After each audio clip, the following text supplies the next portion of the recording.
વડોદરામાં પૂરની સ્થિતિને લઈ આજે મહત્વની બેઠક મળશે। વિશ્વામિત્રી નદીના પાણી વડોદરાના શહેરી વિસ્તાર અને ગ્રામ્ય વિસ્તારમાં ઘૂસ્યા હતા અને પૂરની સ્થિતિને લઈ આજે મહત્વની બેઠક મળશે।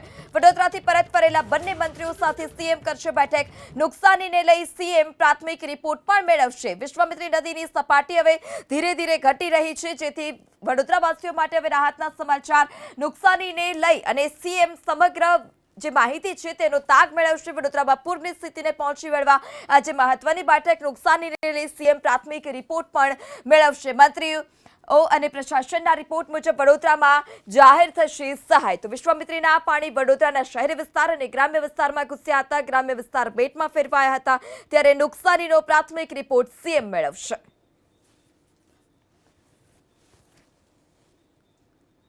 તો મહત્વના સમાચાર, રાજ્ય પર પૂરનું સંકટ થયું છે હળવું। રાહતના સમાચાર, રાજ્ય પર હવે પૂરનું સંકટ હળવું થયું છે।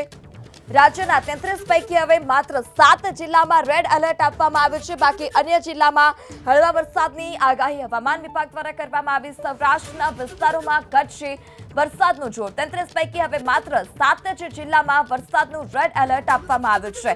કચ્છ તે ઉપરાંત સૌરાષ્ટ્રના અમુક વિસ્તારમાં રેડ એલર્ટ આપવામાં આવ્યું છે। સૌરાષ્ટ્રના વિસ્તારોમાં હવે ધીરે ધીરે વરસાદનું જોર ઘટી રહ્યું છે। કચ્છ સૌરાષ્ટ્રના 12માંથી 5 જિલ્લામાં રેડ એલર્ટ આપવામાં આવ્યું છે। તે ઉપરાંત સુરેન્દ્રનગર, અમરેલી, જામનગરમાં હળવા વરસાદની આગાહી।